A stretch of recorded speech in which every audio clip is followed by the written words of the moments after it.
રાધે કૃષ્ણ મિત્રો, તમે જોઈ રહ્યા છો યુટ્યુબ આપણી ચેનલ વ્રત સાધનામાં આપનું સ્વાગત છે.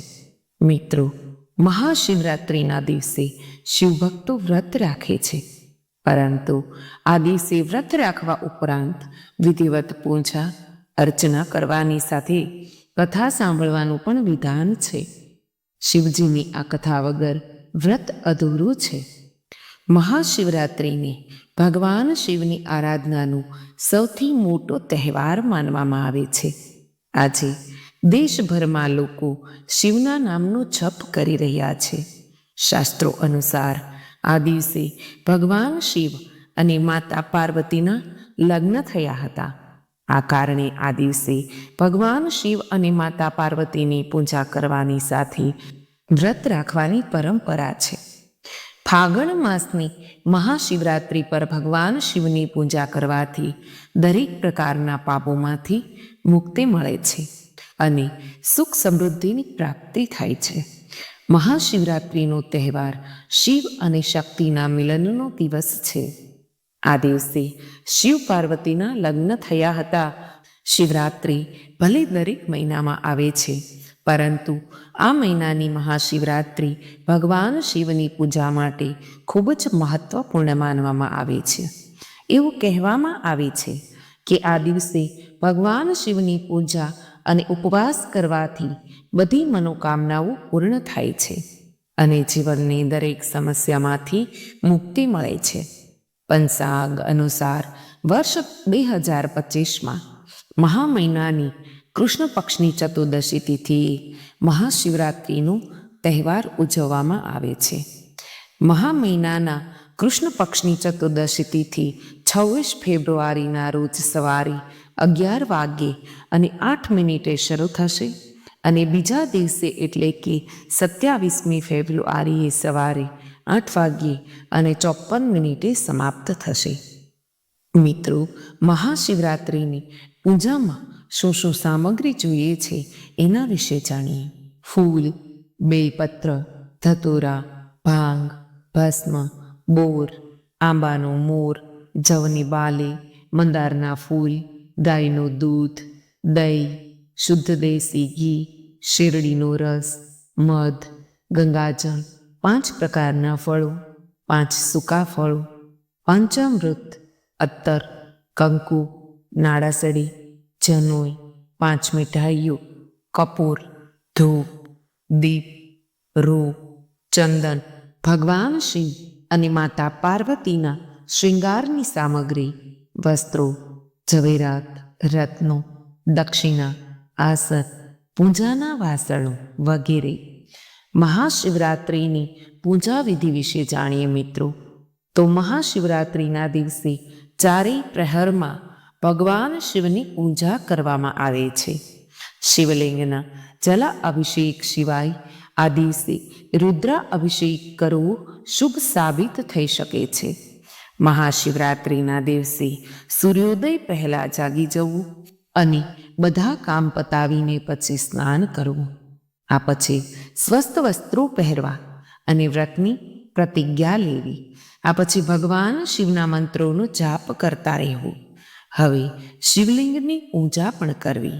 શિવલિંગ પર પાણી, ગંગાજળ, દૂધ, દહીં, મધ, પંચામૃત, શેરડીનો રસ વગેરે અર્પણ કરવું.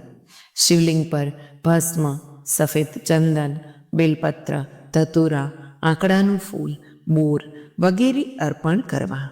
સાથે ફળ, મીઠાઈ વગેરે ચડાવવું.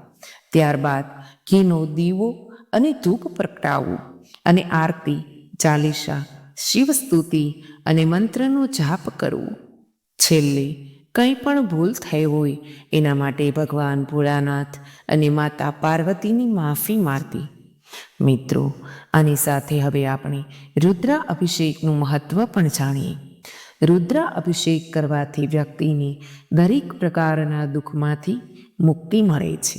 શાસ્ત્રોમાં લખ્યું છે કે ઋતમ દુઃખમ દ્રવ્યતિ નાશ્યતિ તે રુદ્ર, એટલે કે શિવ દરેક દુઃખને હરાવીને તેનો નાશ કરે છે.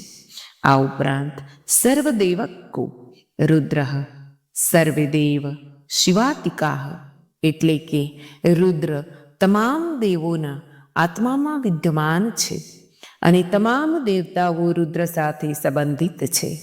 તેથી રુદ્ર અભિષેક કરવાથી વ્યક્તિને દરેક પ્રકારના દુઃખ, કષ્ટ અને રોગોથી મુક્તિ મળે છે. શિવપુરાણ મુજબ પ્રાચીન સમયમાં ચિત્રભાનુ નામનો એક શિકારી હતો. તેણે પ્રાણીઓની હત્યા કરીને તેના પરિવારનો ઉછેર કર્યો. તે એક જમીનદારનો દેવાદાર હતો, પરંતુ સમયસર કર્જ ચૂકવી શક્યો નહીં. તેથી ક્રોધિત થયેલા જમીનદારે શિકારીને શિવમઠમાં બંધક બનાવી લીધો. યોગાનુયોગ તે દિવસે શિવરાત્રિ હતી. સાહુકારના ઘરે પૂજા થઈ રહી હતી. શિકારીએ ધ્યાન લગાવીને શિવને લગતી ધાર્મિક બાબતો સાંભળતો રહ્યો. તેણે ચતુર્દશી પર શિવરાત્રિ વ્રતની કથા પણ સાંભળી. સાંજે જ જમીનદારે તેને બોલાવ્યો અને કર્જ ચૂકવવાની વાત કરી. બધા રૂપિયા જલ્દી ચૂકવવાનું વચન આપીને શિકારીને છોડી દેવામાં આવ્યો. તે રોજની જેમ જંગલમાં શિકાર કરવા નીકળ્યો, પરંતુ આખો દિવસ કેદમાં હોવાથી તે ભૂખ અને તરસથી પરેશાન હતો. તે શિકારની શોધમાં ઘણો દૂર નીકળી ગયો હતો. જ્યારે અંધારું હતું ત્યારે તેણે વિચાર્યું કે રાત જંગલમાં જ વિતાવવી પડશે.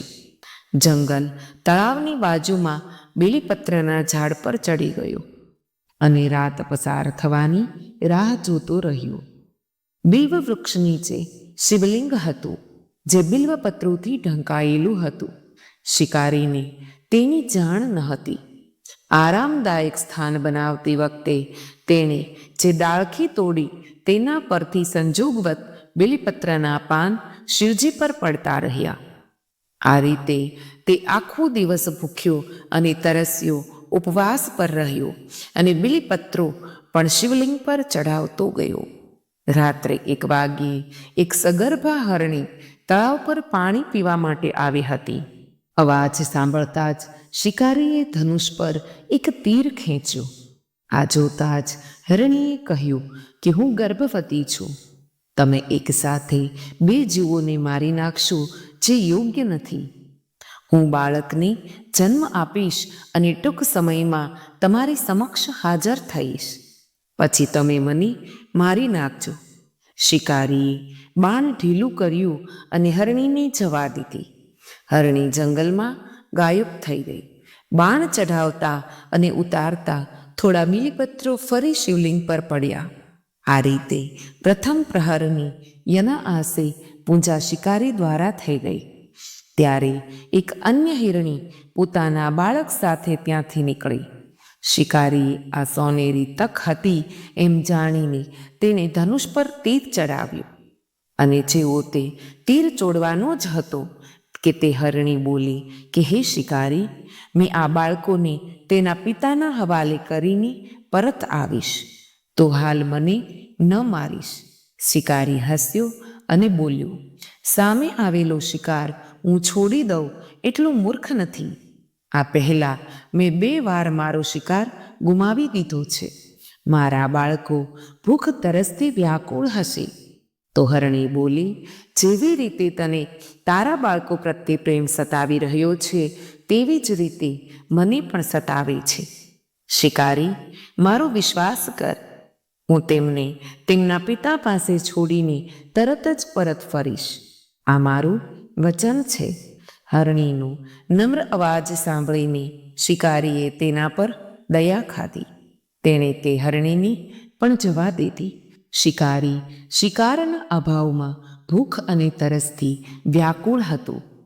શિકારી અજાણતા બિલ્વપત્રોના પાન ઝાડ પર બેસીને નીચે ફેંકી રહ્યો હતો.